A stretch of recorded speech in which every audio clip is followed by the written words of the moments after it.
We have less than 2 weeks to finalize preparations. 70% of the $700 billion trade between Canada and U.S. is about to cease. Looks like around 31,000 truckers are going to say no to the new mandates to cross borders, meaning severe supply chain shortages. Looking into warehousing of foods across the U.S., 800 major facilities, 175,000 commercial facilities, and they're burning through storage rates at a 40% increase. So what happens when the food runs out in those warehouses? Spiking fuel prices, spiking food prices. And these images now might seem rare, but by the end of 2022, this will be the most common. To find a fully stocked shelf will be the rare photo. Common to find a fully stocked shelf will be the rare photo. Are you ready for January 15th? That's when it all begins. Been controlling our reality since the beginning of time, but not anymore, because there is an awakening happening, and you are uprising. This is a call for an uprising. Welcome to today's show. I've recently noticed, since I've actually been inside recently, a Walgreens, a CVS, pharmacies, stores like that, obviously that have pharmacies in it, were places you would go to get something like Pepto-Bismol or cold and flu pills or NyQuil. I've noticed the shelves have been completely empty on multiple occasions. So, of course, I decided to do a little research on this. And apparently, in addition to the shortage that we have on the shelves in our stores as far as meats, toilet paper last year, and certain products that constantly are getting pulled from the shelves, now there seems to be a shortage of cold and flu medicine. I kid you not. How convenient. There are so many agendas tied into this because, of course, somebody who tests positive, because most people don't have common sense, of course, somebody who tests positive would mean nothing, right? Because the person who tests positive can't find a cure because the magic potion is not a cure, apparently. They've admitted that. So if you test positive, you don't go and get a magic potion and get better. What they'd like for you to do is go to a local hospital because, one, you can pack it in, and then two, what we've seen is people going in there fine, ending up on dialysis, respiratory machines, and not making it out. But in reality, what people could just do, because these are the same symptoms as the cold and flu, is they'd be able to buy cold and flu medicine to dry it up, to stop the mucus, to help with the symptoms, the sore throat.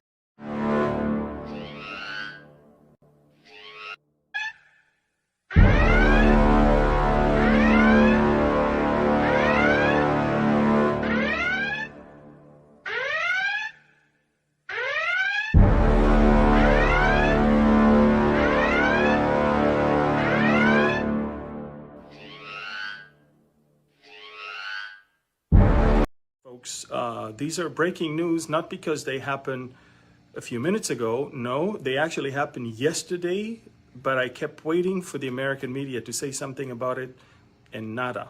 Not that I'm surprised, but this is it. Okay, so I don't know if you know, but yesterday, for the second time, North Korea launched a hypersonic ballistic missile for a distance of 700 kilometers. This is nearly 500 miles distance that this hypersonic ballistic missile covered. This is something that the Japanese and the South Korean authorities, security authorities, detected immediately at the launch, alerted the Americans. And ladies and gentlemen, you may have never heard of this, but from my sources in Israel, we know that all air traffic in America for the first time since 9/11 was halted for 7 minutes until this missile ended its journey. Again, folks, for the first time since 9/11, all air traffic in America was halted. That means that during those 7 minutes, no aircraft could take off or land.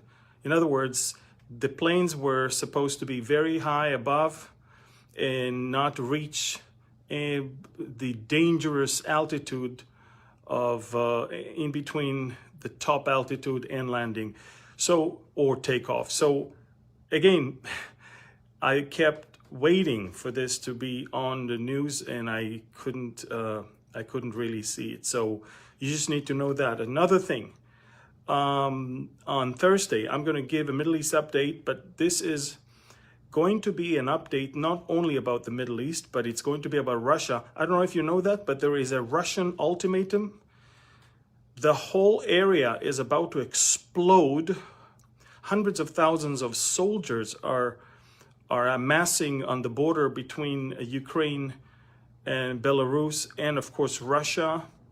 And all of that, the media will not tell you what the Russian demands are. You won't believe it when I'll tell you all about it on Thursday. And if that's not enough, we are talking about the Iranians that are accelerating their shipment of weapons and ammunition to Syria under the guise of just civilian flights. We're talking about Qasem Airlines. This is the airlines that are used by the Revolutionary Guards. 5 flights within 10 days. NASA's hired a priest to prepare humans for extraterrestrial life. According to reports, the agency is hiring 24 theologians to take part at its program at the CTI Princeton University in New Jersey, which NASA gave $1.1 million grant in 2014. Also described this as the building bridges to understanding. Let me go back. Hold up. Building bridges to understanding and convening theologians, scientists, scholars, and policymakers to think together. One world religion, one world government? That's sounding like what it is now. Now let me ask you, what are they going to blame the rapture on? Yes, the rapture, when millions of people are caught up into the air and or disappear. What are they going to blame it on? Are you sitting down right now? Because you're going to want to. NASA is hiring a priest to prepare humans for an alien discovery and contact. Do you guys know what this means? They're hiring a total of 24 theologians as part of an effort to work out how religions all over the world would react to news about alien life. Now, if you don't know what a theologian is, they're basically people who study the nature of God and religion. They're hiring these people because they in fact know that we're not alone and we are actually on the precipice of public disclosure of alien life. What's funny is that this coincides with the launch of the James Webb Telescope, which takes off on Christmas Day. This is the most powerful telescope we've ever launched, and it promises to peer back in time and space to see the very first stars and galaxies along with the planets that are capable of supporting life. Like, we'll be able to see what is on these planets. That's how strong this telescope is. It seems like NASA already knows what they're gonna find, and that is exactly why they're hiring these priests and theologians. The truth is, we've been visited since the dawn of man, and this might not seem like a huge revelation, but to the general public and skeptics, this is big news. They're gearing up for something big, so keep an eye out, keep it real, follow for more, and as always, keep it adrenalous.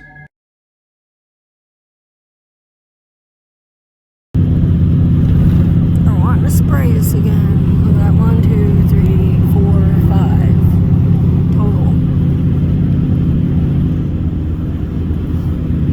And it doesn't want to show it all.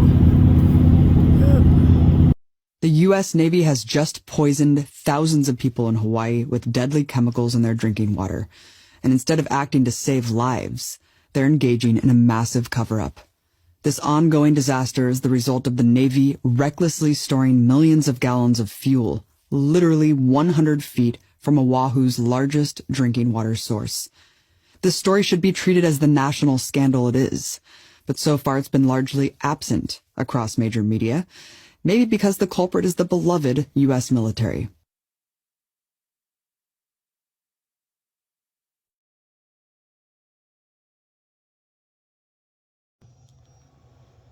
It changed everything for me.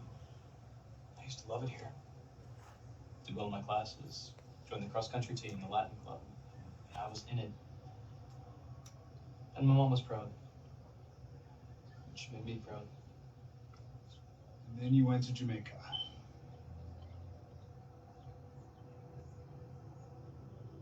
You know, this was probably a mistake. I'm sorry that I bothered you. TJ.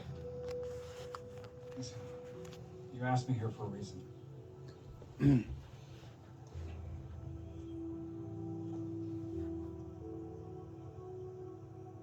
because you're seeing things, hearing things, maybe. Both. And they've gotten me. Hey, it's okay. You can talk to me about this. I get them too. A lot of us do. Callings. About hearing the things we're going to hear. It was a great week last Thursday. I want you to know that last Thursday night's broadcast, 73 people came to Jesus Christ. It was an amazing response to the Lord. That's awesome. Amen. That's awesome. All right, Mike. Well, we've oh, by the way, Mike, just Heidi said, make sure that you ask Mike before we promote it too much.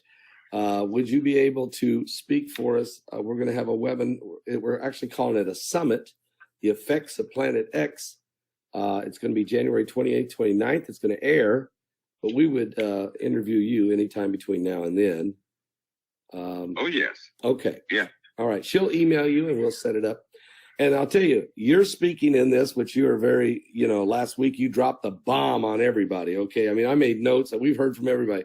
A lot of great information you gave us about that binary system, that celestial body behind the sun. And so we decided after that broadcast that the urgency to know more about what is incoming, whether it be meteor showers or meteor storms, whether it be blizzards and extreme weather conditions, volcanism that's happening, earthquakes, tornadoes, hurricanes, all those things, but also these other things like Planet X or the effects of Planet X. And I want to bring something up for you tonight. One of our listeners who actually cleans windows, her name is Kathy Landry, and I read her letter, but she was cleaning the windows in New Hampshire. And this is what she does for a living.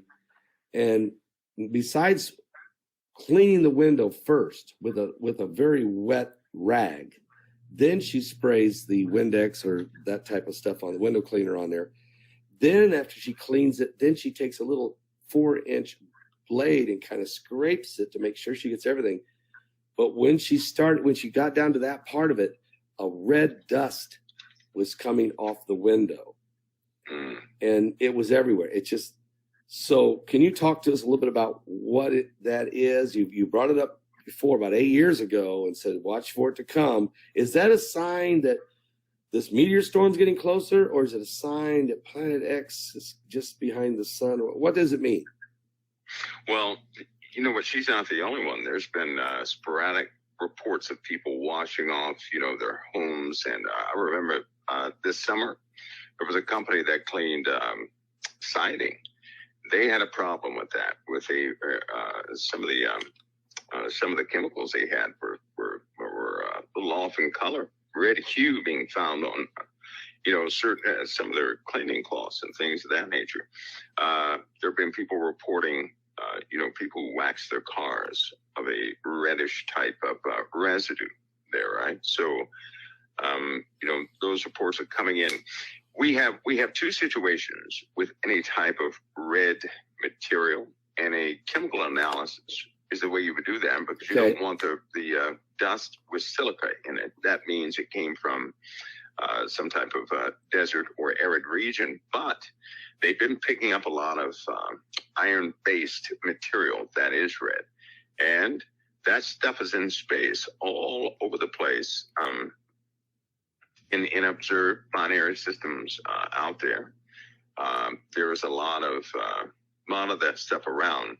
And if we have a twin system, right, with a lot of debris in the outer belt, kind of like ours, we have dust all throughout our heliosphere. So once the other system gets in proximity to ours, that's going to be one of the first telltale signs that we're right there in the ballpark. It's beginning. And now keep in mind, this secondary system is not going to travel at constant speed, but will likely think of it this way. It won't do this, but it will do close to this and get a lot faster as it gets closer. But think of something doubling in speed. The closer it gets to us. That's how objects or suns orbit each other. So one of the any calculation somebody would have if they were to see an object way out there, right? And suppose they had an estimate and said, well, this thing is gonna, it'll have the greatest influence in 2034. Well, that date would be wrong based on optics, because all systems that have more than one sun, when those two objects are in close proximity, they speed up. The closer they get, the faster they travel. So they hit this point where they're traveling at their greatest speed, and they cause the most damage in both systems. So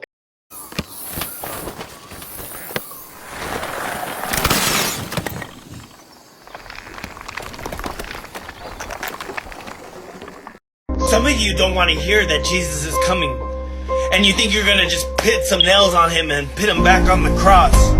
Well, you're wrong. He's coming back for a spotless bride. He's coming back whether you like it or not. And he's coming back to separate his sheep from the goats. And if we don't realize how he's coming back and why he's coming back, you can't blame anyone for the circumstances that you're about to face. And they're not going to be nice. In fact, a lot of people are going to pass, because that's what the Word of God says. It's going to be a time of sorrow. It's going to be a time where it's gnashing and gashing of the teeth. It's going to be a dark time like never in history. So please, I'm begging you, come to Jesus.